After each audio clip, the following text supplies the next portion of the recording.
Hi everyone, my name is Amy McFarland and I am a professor in the Faculty of Business at UPEI in the area of accounting, as well as a corporate director. I was honored to be asked by Tanya O'Brien, our CEO, to share some thoughts with you today around ethics and our professional code of conduct. First of all, congratulations to each of you and welcome to CPA PEI as new members. Our professional code of conduct is something that I like to think of as a competitive advantage versus something that we as CPAs have to comply with.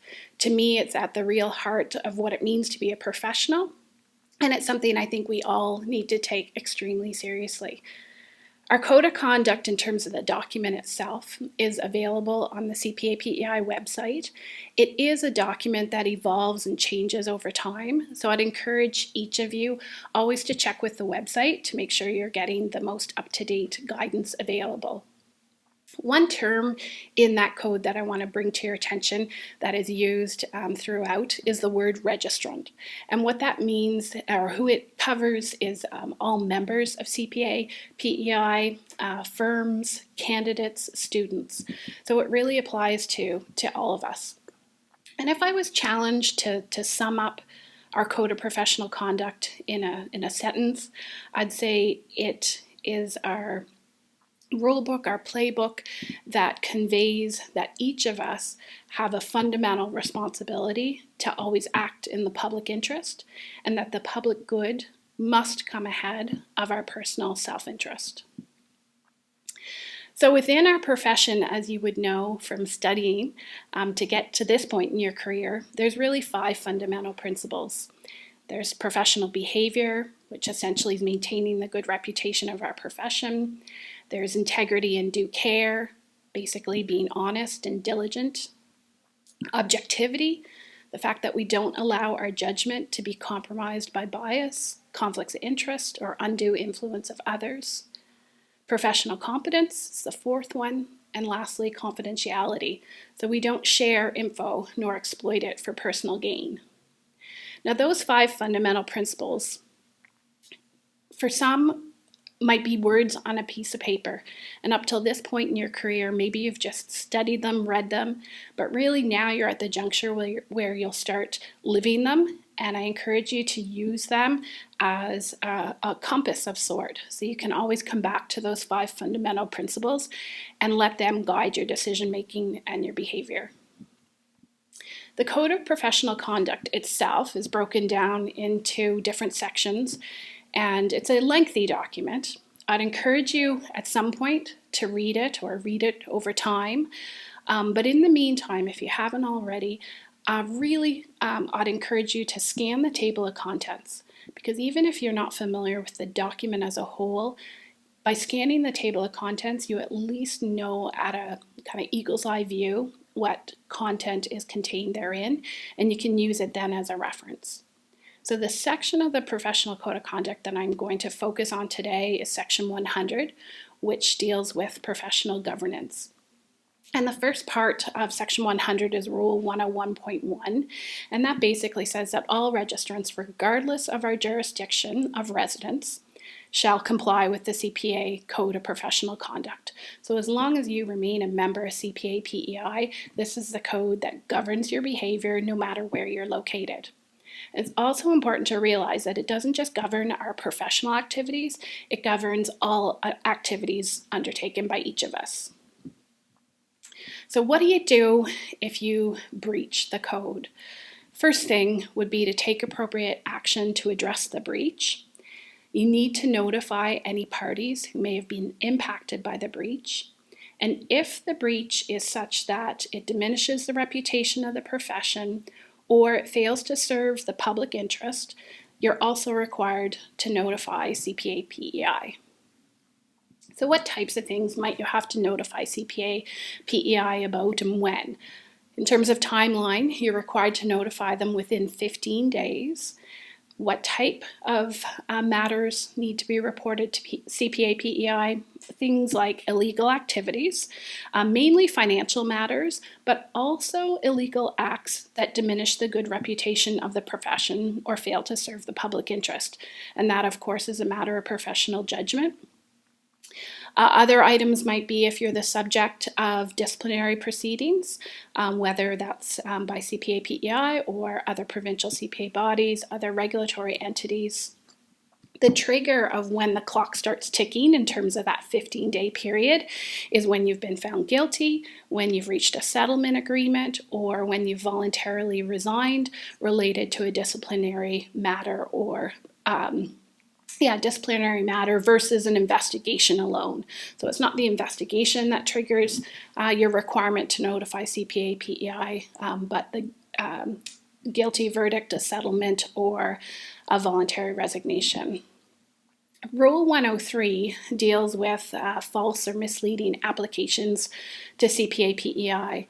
And this rule essentially states that we can't associate ourselves with any information that we know or should know that is false or misleading.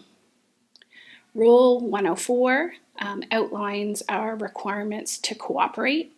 So we are, as members of CPA PEI, required to cooperate with all their regulatory processes. So that might include things like practice inspections, investigations into professional conduct, or disciplinary hearings. So what does it mean to not cooperate? Things like providing misleading information, misdirecting investigations, concealing information, failure to respond to requests from CPA PEI, or unreasonable delays.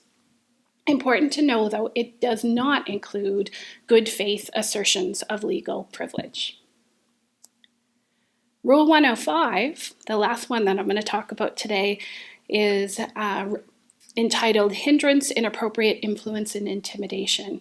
And basically what that means is we cannot carry out any activities that would be considered to be inflicting inappropriate influence or intimidating those involved with any regulatory matters of CPA PEI. We do have a right to advocate for or defend ourselves if we're the subject of an investigation, but we certainly couldn't hinder the progress of that investigation. So in preparing for this presentation today, I reflected on some practical takeaways that I'd like to share with you today. And the question I reflected on is what to do, or what have I done when faced with an ethical decision or an ethical dilemma? Because unfortunately it does occur. In my mind, an ethical dilemma is when I'm faced with a scenario that potentially conflicts with societal norms or morals. And my most important advice would be to trust your gut. It's the emotional counterweight to rationality. And I'll share with you an interesting experiment that was conducted by a researcher out of the University of Toronto. And he put test subjects into interactions with an anonymous partner, where they had two options: to treat their partners fairly or to lie to them.